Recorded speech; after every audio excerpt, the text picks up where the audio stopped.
Hey there, Lone Moose fans. Lone Moose here. How's it going? Hope everybody's doing well.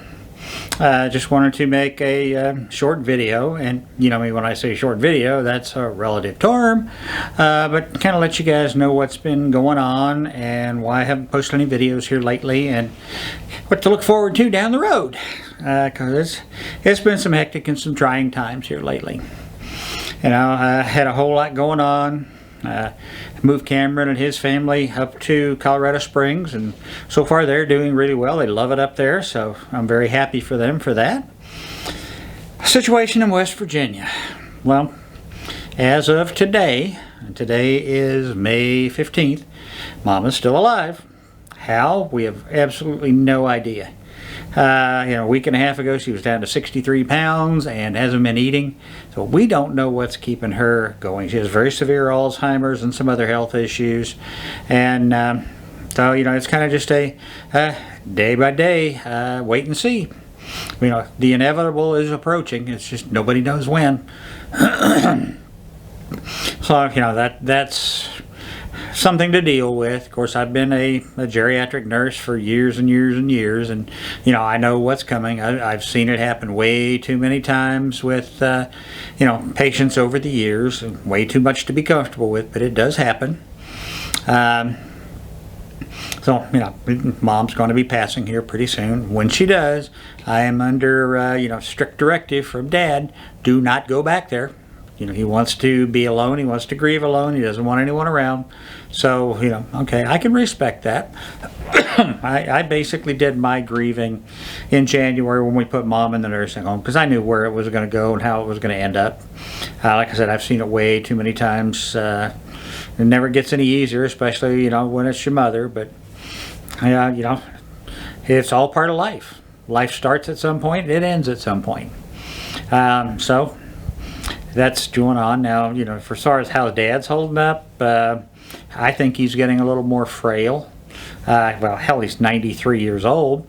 He's living alone in the house, him and the little dog, and he's getting along. He's still driving, believe it or not, people. So, but he's able to take care of himself right now. So hopefully that will continue for a while. But when Mom passes, she's going to go straight to the funeral home. It's already prepaid. She's going to be cremated. Her ashes will come back to Dad at the house. They'll sit there till he passes, and then he's going to get cremated. And then it'll be up to me and my Uncle Dennis to, bury their ashes and get that taken care of. They don't want any kind of memorial. There'll be no formal funeral, anything like that. That's their wishes. So again, I can respect that. I'll honor that. So that's what's kind of been going on in that area. I made another trip up there just a couple of weeks ago. There's been a lot of stress dealing with all the trips back and forth, and the amount of time and wear and tear on the vehicles, wear and tear on me, and the financial costs and everything else, dealing with that. And work's been a royal pain in the butt here lately, but I'm hoping that's going to abate before too much longer and settle back down. But there is a lot of good things to look forward to, and that's kind of wanted to share with you. Okay, if you've hung with me this long, and there'd be a lot more coming on. 11 days from today, on the 26th, the next U-Pack trailer gets delivered here to the house, and it'll leave here after Memorial Day, working its way up to Alaska. I'm going to be flying up on June 9th and get in very late that night. I actually have a truck I bought up there from a serviceman getting out of the military and going back south to go to college. I found it on Facebook Marketplace, so I went ahead and bought it. And our clinic manager for my company up there in Anchorage has been kind enough to keep it at her apartment till I get up there.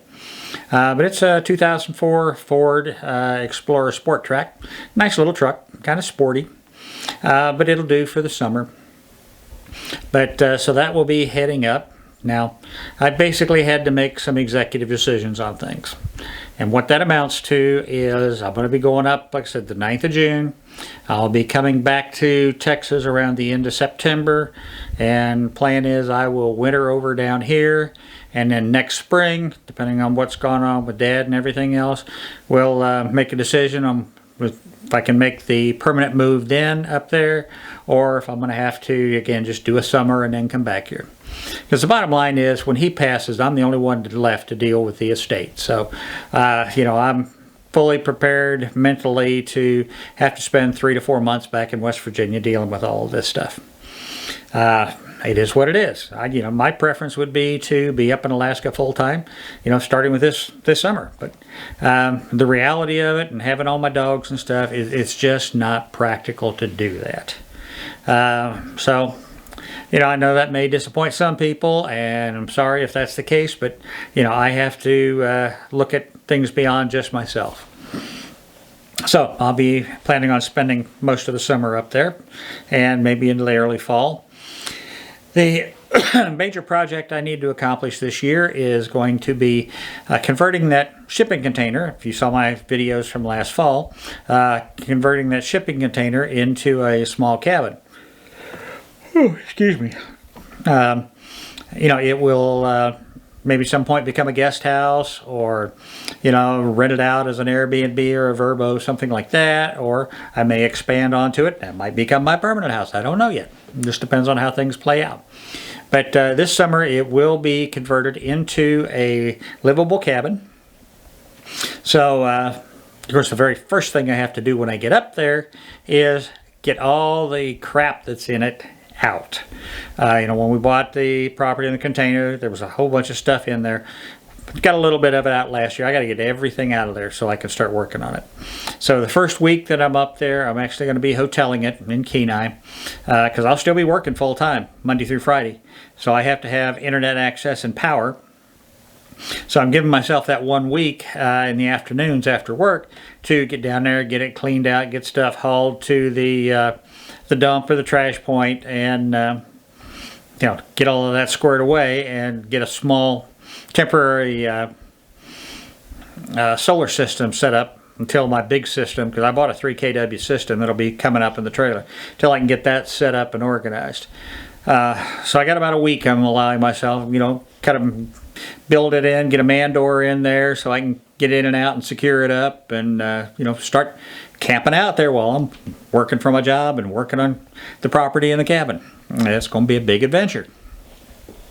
Now, on this last trip up to West Virginia, I did get the chance to stop by and see Josh and Nina, excuse me, Wooden Waters Outdoors on their way up, on the way back.